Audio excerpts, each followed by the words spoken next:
ওরা জানে না ভারত, ওরা জানে না 550 বছর এই গোটা হিন্দুস্তান, পাকিস্তান, ভারত, বাংলাদেশের পুরা উপমহাদেশ মুসলমানরাই শাসন করেছিল। তুমি সংখ্যা কম মনে করছো? হ্যাঁ মুসলমান, তোমার 110 কোটি না 310 কোটি হোক, ইমানদার অল্পই অসংখ্য বেঈমানের মোকাবেলায় যথেষ্ট। আমার ছেলেরা যেদিন জাগবে, আমার নওজোয়ানরা যেদিন জাগবে, সেদিন ভারতের হাত পাও টিকবে না ইনশাআল্লাহ। আমার ইসলাম আর কিছু থাক বা না থাক, এদেশে ইসলাম থাকবেই। যে দেশে আল্লাহু আকবার ধ্বনির সাথে সূর্য উঠে যায়, যে দেশে আল্লাহু আকবার ধ্বনির সাথে সাথে সূর্য ডুবে যায়, ওই দেশে আর কিছু থাক বা না থাক, ইসলাম। স্বামী স্ত্রীর সম্পর্কটা হচ্ছে হাত আর চোখের মতো। হাত ব্যথা পেলে চোখ দিয়ে পানি ঝরে, আবার চোখ দিয়ে পানি ঝরলে হাত সেই পানি মুছে দেয়, ঠিক কিনা? স্বামী আর স্ত্রীর সম্পর্কটা এরকম হবে, হাত আর চোখ। হাত কেটে গেলে চোখ দিয়ে পানি পড়ে, আবার চোখ দিয়ে পানি পড়লে হাতই ওই পানি মুছে দেয়। সম্পর্কটা এরকম থাকার দরকার আছে না? নেই?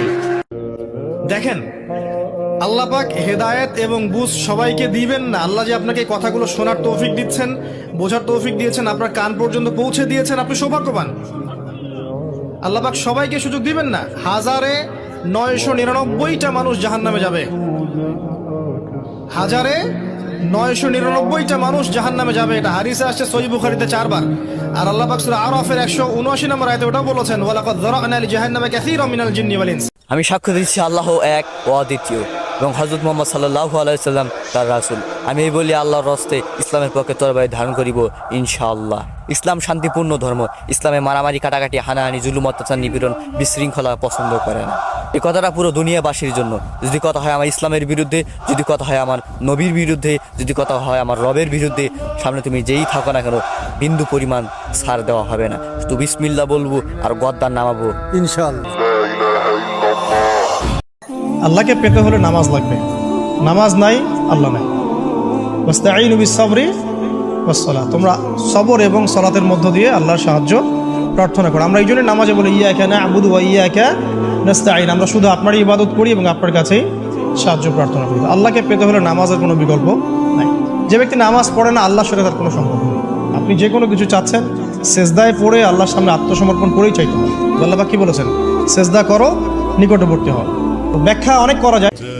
যিনি হাসান তিনি কাঁদান, যিনি কাঁদান তিনি কি সুস্থ রেখেছেন, যিনি অসুস্থতায় ফেলেছেন তিনি, জীবন দিয়েছেন যিনি, মৃত্যু দিয়েছেন তিনি।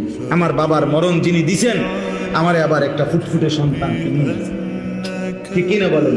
অতএব জীবন যার, মরণও তার, হাসি যার, কান্নাও তার, আনন্দ যার, বেদনাও তার। চাহিদা মতো পেলাম তাও। এত লম্বা কবরের জিন্দেগি কেমনে পার হবেন বলেন তো? নূহ আলাইহিস সালামের জামানায় যারা মারা গেছে, তারা আজ কত হাজার বছর কবরে পড়ে আছে। ইব্রাহিম আলাইহিস সালামের জামানায় যারা মারা গেছে, তারা আজকে কতদিন কবরে পড়ে আছে। হ্যাঁ, আবু জেহেল আজকে কত বছর কবরে পড়ে আছে? 1450 বছর। প্রস্তুত থাকতে হবে যুদ্ধের জন্য। আমরা যে যুদ্ধ আমরা ভুলেই গেছি। বর্তমানে তো ঘোড়া টোরা নাই, এখন প্রস্তুত করে রাখতে হবে একটা মোবাইল, ঠিক কিনা? এখন রাখতে হবে AK-47, রকেট লঞ্চার, ড্রোন, মুসলিম মিলিটারি প্রতিরোধ করে তুলতে।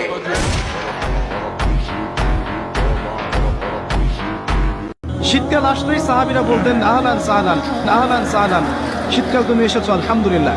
এখন রাত্রেবেলা এই কোরআনওয়ালারা তোমরা উঠে যাও এবং কোরআন তেলাওয়াত করতে থাকো, এবং দিনের বেলা তোমরা সওম পালন করতে থাকো, আলহামদুলিল্লাহ।